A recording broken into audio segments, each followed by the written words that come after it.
আজ একটু অন্যরকম ভাবে একটা বেগুনের রেসিপি তোমাদের সাথে শেয়ার করব। আমি গ্যারান্টি দিয়ে বলতে পারি তোমরা এই রেসিপিটা আগে কখনোই করে খাওনি বাড়িতে। তার জন্য তো ভিডিওটা সম্পূর্ণ দেখতে হবে। তাহলে চলো ভিডিওটা দেখানো যাক। আর একেবারেই কিন্তু ভিডিওটা স্কিপ করলে চলবে না। যদি ভিডিওটা ভালো লেগে থাকে লাইক কমেন্ট শেয়ার করে দিয়ে আর চ্যানেলটাকে সাবস্ক্রাইব করে দিয়ে বেল আইকনটাকে অল করে দিয়ে আমার পাশে থেকো। হ্যালো ফ্রেন্ডস, আমি সুস্মিতা, বং ব্লগার সুস্মিতা চ্যানেলে তোমাদের সবাইকে স্বাগত জানাই। আজ রেসিপি নিরামিষ বেগুনের তেল ঝাল। তাহলে চলো বেগুনের তেল ঝাল বানানোর জন্য কি কি উপকরণ লাগছে সেটা একবার এক ঝলক দেখিয়ে নেওয়া যাক। এখানে দেখো আমি বেগুনগুলোকে মাঝ বরাবর কেটে নিয়েছি। আর তোমরা তো বেগুনের সাইজ দেখে বুঝতেই পারছো বেগুনটা প্রায় অনেকটাই মোটা মোটা। আর এখানে দেখো টমেটো, আদা, কাঁচা লঙ্কা ওটাকে পেস্ট করব। রান্নাটা হবে সর্ষের তেলে, তার সাথে আছে কালো জিরে আর আছে গোটা গরম মশলা। আর এই যে মশলাগুলো দেখছো ধনে, পোস্ত, জিরে আর আছে মৌরি, আর ঝালের জন্য নিয়েছি শুকনো লঙ্কা। এটাকে ড্রাই রোস্ট করে নিতে হবে। আর এখানে যে যে মশলা লাগছে সেগুলো হলো, এখানে আছে হলুদের গুঁড়ো, হিং, লবণ, সাথে আছে গোলমরিচের গুঁড়ো, কাশ্মীরি রেড চিলি পাউডার, সাথে আছে আমচুর আর আছে সামান্য একটু চিনি। চিনিটা কিন্তু অবশ্যই নেবে, তাহলে কিন্তু এর টেস্টটা আরও দ্বিগুণ বেড়ে যাবে। তাহলে চলো এবার স্টার্ট করি। যে গোটা গোটা মশলাগুলো আমি তোমাদেরকে দেখালাম সেই মশলাগুলো কিন্তু এটাকে হালকা করে একটু নাড়াচাড়া করে নিয়ে ভেজে নিতে হবে।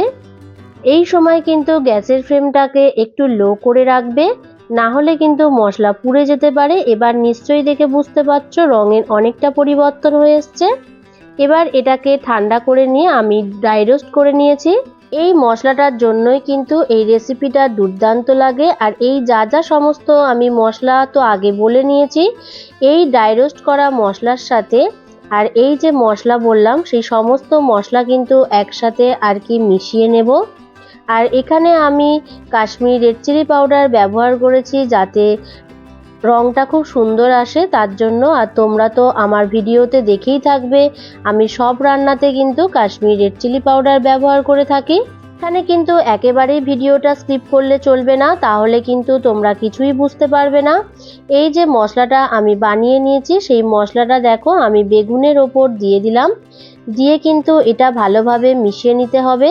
তবে আমি তোমাদেরকে একটা কথা বলবো, যখন তোমরা রেসিপিটা বানাবে তখন চেষ্টা করবে সাথে সাথে বেগুনটা কেটে নিয়ে তারপর মশলাটা আর কি মাখানোর জন্য। কারণ যেহেতু বেগুনটা সাথে সাথে কাটলে বেগুনের গায়ে একটু হালকা জল জল লেগে থাকবে। আর তারপর এই মশলাটা দিলে কিন্তু বেগুনের গায়ে মশলাটা সম্পূর্ণ লেগে থাকবে, আর তখন খেতে কিন্তু আরেকটু বেশি টেস্টি হবে। এই রান্নাটা যেহেতু সর্ষের তেলে করব তাই দেখো আমি সর্ষের তেল দিয়ে দিয়েছি প্যানের মধ্যে। সর্ষের তেলটা গরম হয়ে আসলে এখানে পরপর দুটো বেগুন দিয়ে দিলাম মশলা মাখানো।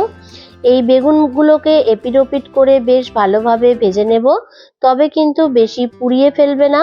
হালকাভাবে একটু লাল লাল করে ভাজা হয়ে আসলে তুলে নেবে।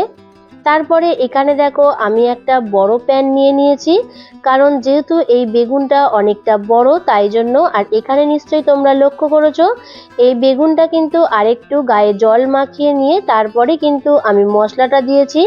তাহলে দেখো মশলাগুলো কিন্তু আর তেলের সাথে লেগে গিয়ে ছেড়ে ছেড়ে যাবে না। আগের একরকম বেগুন তোমাদের সাথে দেখালাম আর এটা একটু অন্যরকম করে দেখালাম। তবে আমি তোমাদেরকে বলবো দ্বিতীয়টা যেটা দেখালাম এটা এরকম ভাবে করার চেষ্টা করবে, তাহলে বেগুনের গায়ে কিন্তু মশলাগুলো সম্পূর্ণ লেগে থাকবে। সমস্ত বেগুন ভাজা হয়ে যাবার পর আবারও প্যানে সর্ষের তেল দিয়ে দিলাম আর সাথে দিয়ে দিলাম 1 চামচ মতন ঘি। সমস্ত কিছু গরম হয়ে আসলে কালো জিরে আর সাথে দিয়ে দিলাম গোটা গরম মশলা। তারপরে দেখো আদা, টমেটো, কাঁচা লঙ্কার যে পেস্টটা বানিয়েছিলাম সেটা কিন্তু এখানে দিয়ে দিলাম। দিয়ে বেশ ভালোভাবে এটাকে নাড়াচাড়া করে নিয়ে কষিয়ে নিতে হবে। এই সময় গ্যাসের ফ্লেমটাকে একটু মিডিয়াম ফ্লেমে রাখবে। যেহেতু আমি এখানে ঘি অ্যাড করেছি সেহেতু যতক্ষণ কষাবে দেখবে আস্তে আস্তে কিন্তু অনেকটাই তেলটা রিলিজ হবে। তোমরা নিশ্চয়ই বুঝতে পারছো যে টমেটো, আদা আর কাঁচা লঙ্কার পেস্টটা দিয়েছিলাম যখন, তার থেকে এখন কিন্তু রঙের অনেকটা পরিবর্তন হয়ে এসছে আর সাইড থেকে কিন্তু অনেকটা তেলও রিলিজ হয়ে এসছে। আর এই যে মশলাটা আমি অ্যাড করলাম সেটা কিছুই না, আগের যে মশলাটা আমি আর কি বেগুনের গায়ে মাখিয়ে রেখেছিলাম তারপরে কিন্তু সামান্য একটু মশলা বেঁচেছিল, তাই সেই মশলাটা দিয়ে বেশ ভালোভাবে কষাচ্ছি। আর এখানে কিন্তু দেখো আমি কিন্তু অনেকক্ষণ ভাবে কষাচ্ছি, গ্যাসের ফ্লেমটাকে একদম লো করে দিয়ে। এই সময় গ্যাসের ফ্লেমটাকে একটু লো করে রেখে দিয়ে কষাতে হবে, নাহলে মশলাটা জ্বলে যেতে পারে। তারপর কষানো হয়ে যাবার পর সামান্য একটু ঈষৎ উষ্ণ জল অ্যাড করে দিলাম।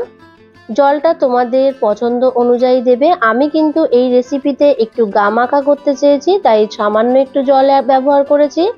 দেখো ঝোলটা ফুটে আসলে এখানে কিন্তু ভেজে রাখা বেগুনগুলো দিয়ে দেব। এখানে দেখো আমি পরপর 4টে বেগুন কিন্তু পরস্পরভাবে সাজিয়ে আর কি দিয়ে দিচ্ছি।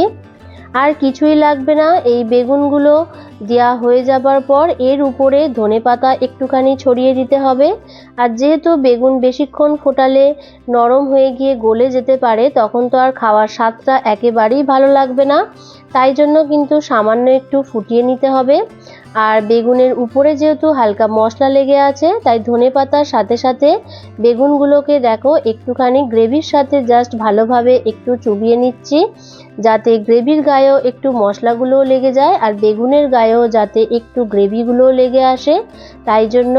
আর ঝালের জন্য এখানে আমি কাঁচা লঙ্কা অ্যাড করে দিলাম, তোমরা মনে করলে কাঁচা লঙ্কাটা নাও দিতে পারো। আর একটু মশলা এখানে দেখো আমি ছড়িয়ে দিলাম, যাতে তরকারির স্বাদটা আর একটু বেড়ে যায়। আর কিছুই না, এবার কিন্তু এই রান্নাটা তোমরা গরম গরম ভাতের সাথে একবার পরিবেশন করে খেয়ে দেখো, আমি গ্যারান্টি দিয়ে বলছি এরকম বেগুনের তেল ঝাল তোমরা আগে কখনোই খাওনি। আর এই রান্নাটা যেহেতু নিরামিষ, পুজো পার্বণ কখনো কখনো নিরামিষের দিন কিন্তু এই রান্নাটা অবশ্যই তোমরা বাড়িতে করে খাবে, খেয়ে বলবে কেমন হয়েছে। অবশ্যই কিন্তু কমেন্ট করতে ভুলে যেও না। ভিডিওটা ভালো লাগলে লাইক কমেন্ট শেয়ার করে দিও, নতুন কেউ দেখে থাকলে চ্যানেলটাকে সাবস্ক্রাইব করে দিয়ে বেল আইকনটাকে অল করে দিয়ে আমার পাশে থেকো। আরও নতুন নতুন রেসিপি তোমাদের সাথে শেয়ার করব। আর যদি আরও কিছু নতুন রেসিপি জানার থাকে কমেন্ট করে জানাবে, আমি যথাসাধ্য উত্তর দেওয়ার চেষ্টা করব। এভাবেই আমার পাশে থেকো বন্ধুরা, ভালো থেকো, সুস্থ থেকো, টাটা।